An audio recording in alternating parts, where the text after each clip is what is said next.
예수님께서 제자들에게 사람에게서 나타나는 열매로 그 사람을 알게 된다라고 가르치신 적이 있습니다. 마태복음 7장 17절부터 20절을 보면 이와 같이 좋은 나무마다 아름다운 열매를 맺고 못된 나무가 나쁜 열매를 맺나니 좋은 나무가 나쁜 열매를 맺을 수 없고 못된 나무가 아름다운 열매를 맺을 수 없느니라. 아름다운 열매를 맺지 아니하는 나무마다 찍혀 불에 던져지느니라. 이러므로 그들의 열매로 그들을 알리라라고 말씀합니다. 그러니까 우리의 삶에 나타나는 열매로 말미암아서 내가 어떤 사람인지 혹은 내가 하나님과 어떤 관계에 있는지를 알 수 있다라는 뜻이죠. 이 원리에 따르면 하나님을 부정하거나 하나님을 마음에서 지우게 되면 반드시 그 사람의 삶의 열매에도 그 사람의 삶에도 열매가 나타나게 될 수밖에 없습니다. 그래서 오늘 본문 1절을 보면 어리석은 자는 그의 마음에 이르기를 하나님이 없다 하는도다. 이렇게 그들의 마음 속에서 하나님을 지워버리면, 그들의 마음 속에서 하나님을 떠나버리면 반드시 열매가 나타나요. 그게 뭐죠? 하반절을 보면 그들은 부패하고 그 행실이 가증하니 선을 행하는 자가 없도다라고 말씀합니다. 그러니까 마음속에서 하나님을 떠나면, 마음속에서 하나님을 지워버리면 선을 행하는 일이 없게 된다는 것이죠. 부패하고 행실이 가증하게 된다는 것입니다. 그러니까 생명의 근원에서 떠났기 때문에 바로 썩어짐의 열매가 반드시 나타나게 된다는 것입니다. 당장 사람을 대하는 방식에서 그 열매가 나타나는데요. 4절을 보면 죄악을 행하는 자는 다 무지하냐 그들이 떡 먹듯이 내 백성을 먹으면서 여호와를 부르지 아니하는도다. 그러니까 사람을 대하는 태도가 떡을 먹듯이 사람을 먹는다는 거예요. 그게 무슨 의미일까요? 바로 연약한 자들, 힘이 없는 자들을 억압하고 빼앗고 또 괴롭히는 악행이 반복된다라는 말입니다. 3절을 보면요, 다 치우쳐라는 표현이 기록되어 있어요. 다 치우쳐 함께 더러운 자가 되고 선을 행하는 자가 없으니 하나도 없도다, 이렇게 말씀하고 있죠. 여기서 이 치우쳤다라는 말은요, 옆으로 빗나가다, 벗어나다라는 뜻의 의미입니다. 그러니까 마음에서 하나님을 지우게 되면 그의 삶이 말씀에서 벗어난다는 거예요.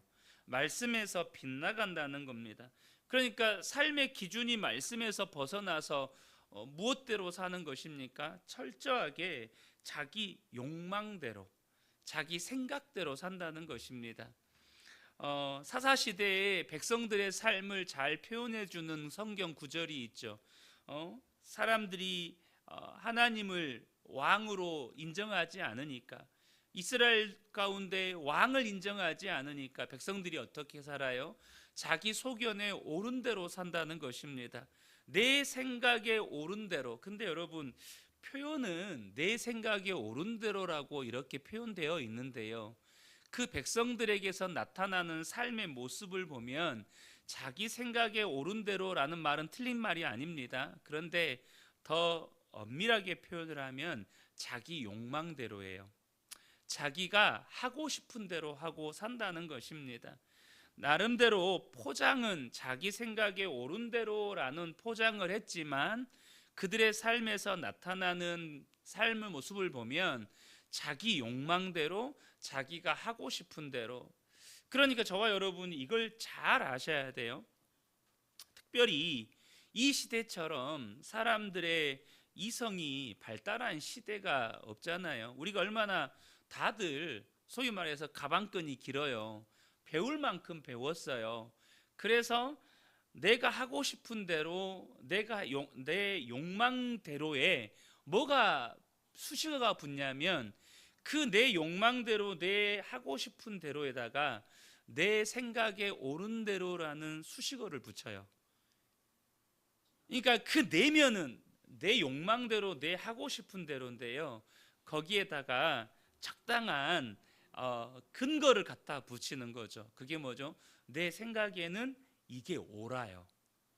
내 생각에는 이게 맞아요. 근데 그 내면은 내가 하고 싶은 걸 하고 싶은 거예요.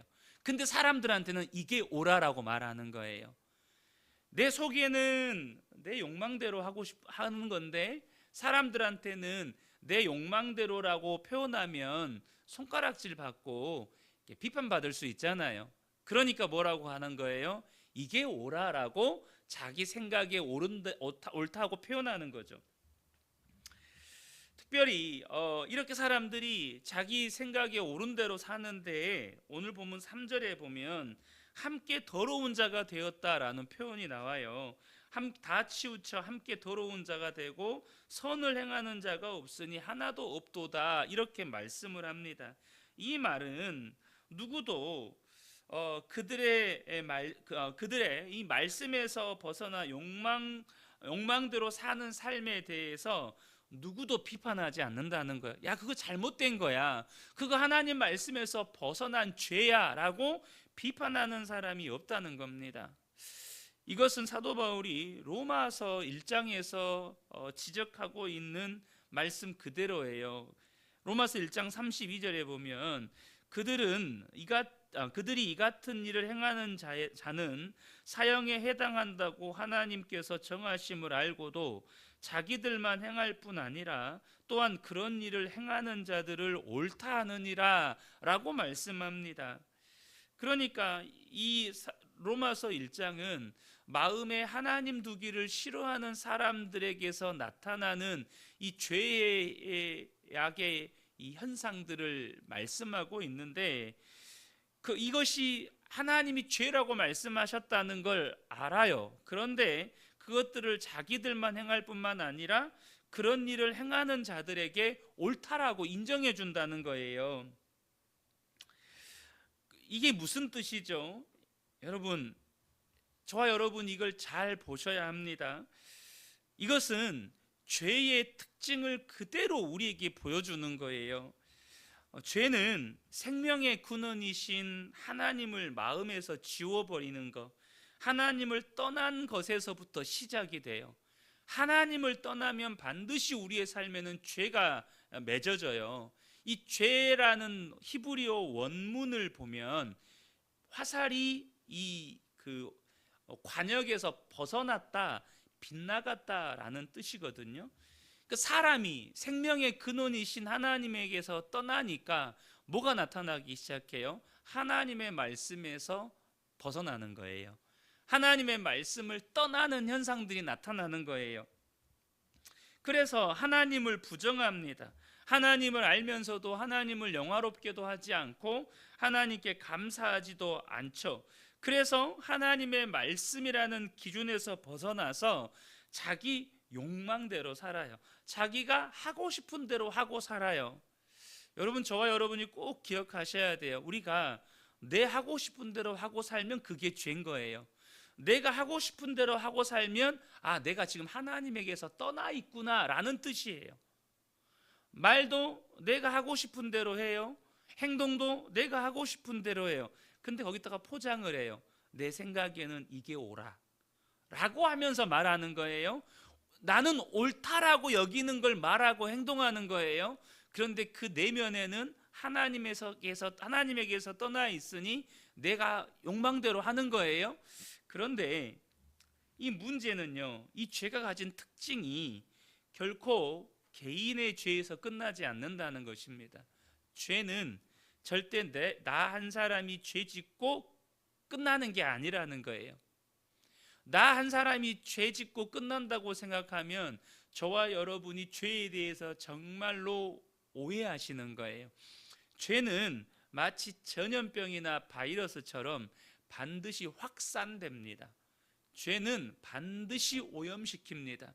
그래서 여러분, 하나님께서 구약 성경에 우리가 하나님께 죄를 짓잖아요. 그러면 그 저주가 몇 대까지 간다 그래요? 3, 4대까지 이르거니와 라는 말씀이 있죠. 단순히 저주가 3, 4대까지 간다는 의미일 뿐만 아니라 그보다 여러분 죄가 가진 특징이 뭐냐면 반드시 오염시킵니다. 그래서 내 죄를요 자녀들이 그대로 복사해요. 내가 죄를 지으면 나는 자녀들 앞에서 그 죄를 지은 적이 없거든요.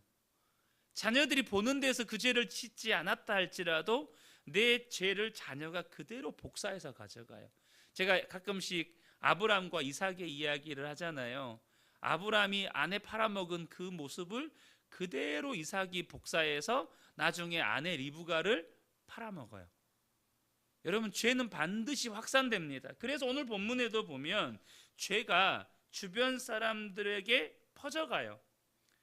한 개인에서 집단으로 사회적인 구조로 이렇게 번져가서 그 개인의 죄를요 정당화시켜요. 뭐라고요? 그게 옳다고 해주는 거예요. 오늘 본문에 다 치우쳐 함께 더러운 자가 되고 라는 말이 그 말이에요. 누가 죄를 짓잖아요. 그 죄가 주변 사람들에게까지 번져가요. 그리고 그것이 하나의 구조적인 시스템이 돼서 그 구조 안에서 그 악행을 하는데도 다 정당화시켜 준다는 거예요. 얼마나 무서운 일입니까? 그런데 오늘 시편 기자는 정말로 중요한 진리 하나를 선포합니다. 그게 뭐냐면 그 모든 것을 지켜보는 시선이 있다는 거예요. 2절에 보면 여호와께서 하늘에서 인생을 굽어 살피사 지각이 있어 하나님을 찾는 자가 있는가 보려 하신즉, 하나님께서 하늘에서 인생을 굽어 살펴보고 계십니다. 하나님께서 그 모든 것 하나도 놓치지 않고 다 지켜보십니다. 외형만 보는 것이 아니라 사람의 동기와 중심까지 보십니다. 하나님의 시선에서 숨을 것도 없고 숨길 수 있는 것도 없습니다. 그러다 보니 하나님의 말씀에서 벗어나서 악을 행하는 자들의 마음속에 뭐가 있을까요? 5절을 가겠습니다. 그러나 거기서 그들은 두려워하고 두려워하였으니 하나님이 의인의 세대에 계심이로다. 여러분, 세상에서 정말로 힘과 권력을 가지고 악을 행하는 자들의 마음속 깊은 곳에 뭐가 있을까요? 두려움이 있습니다. 이거 아셔야 돼요. 이런 표현이 그렇지만 미국의 대통령이 지금 이란을 폭격했습니다. 여러분, 이건 절대 정치적인 견해로 보시지 마시기 바랍니다. 그냥 이란을 폭격했어요.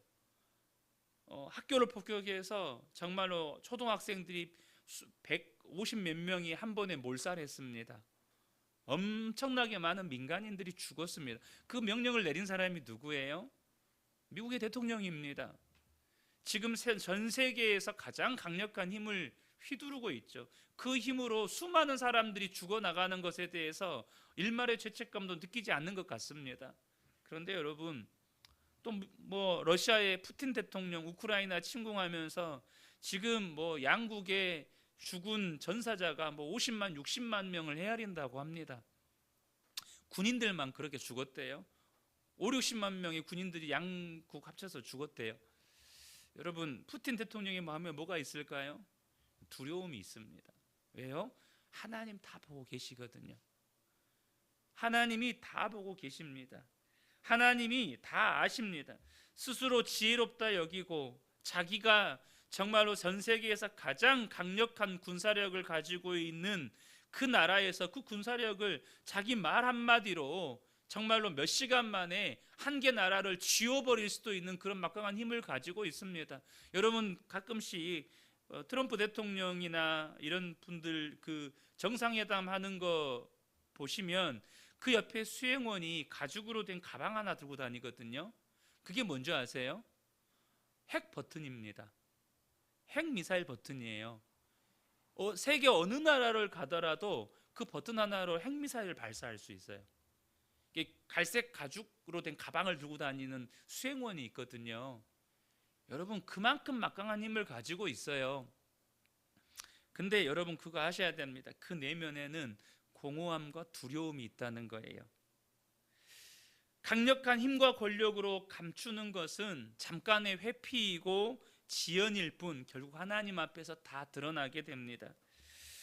그런데 우리가 여기서 이렇게 끝나버리면 악을 행하면 하나님 다 보고 계시고 두렵다, 이걸로 끝나잖아요.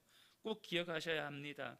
하나님의 시선은, 하나님이 다 보고 계시는 것은 정죄와 심판과 폭로를 위한 것이 아니라 회복을 위한 것임을 아셔야 합니다.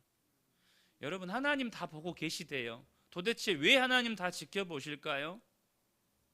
왜 하나님이 그 우리를 향해서 낱낱이 하나도 감추지 못하게끔 우리를 다 지켜보고 계시는 것일까요? 바로 회개하고 돌이키라고 하나님 다 지켜보시는 것입니다. 그래서 여러분, 빛이 비칠 때 뭐가 보이죠? 길이 보이는 겁니다. 빛 가운데 드러나야 죄악의 실체가 드러나고, 빛 가운데 드러나야 여러분 살 길도 보이는 것입니다. 하나님이 다 아신다는 것은 두려움이지만 동시에 은혜입니다. 숨길 수 없기 때문에 절망이 아니라 숨길 필요가 없는 소망인 것입니다. 여러분, 하나님 앞에서는 숨길 수가 없잖아요. 그 말은 역으로 이야기하면 숨길 필요도 없다라는 뜻입니다. 하나님 앞에 언제나 인정하고 회개하면 우리에게 살 길을 열어주신다는 거예요. 사랑하는 성도 여러분, 하나님은 우리가 경외해야 할 분이십니다. 그러나 예수 그리스도 안에서 그분은 아버지이십니다. 우리의 영원한 구원이신 것이죠. 이 새벽에 함께 예배하는 우리 모든 성도님들이 하나님이 다 보고 계신다, 다 아신다라는 이 사실 앞에 감추고 두려워할 것이 아니라 우리는 숨길 필요가 없는 사람이 되었다는 것입니다. 그러므로 오늘도 우리가 넘어질 수 있어요. 그럼 그때 뭐 하면 됩니까? 하나님 다 아시니 주님 용서해 주세요. 그리고 돌이키면 되는 것입니다. 이 새벽에 함께 예배하는 우리 모든 성도님들이 이 회복의 은혜를 날마다 누리시기를 예수님의 이름으로 축복합니다.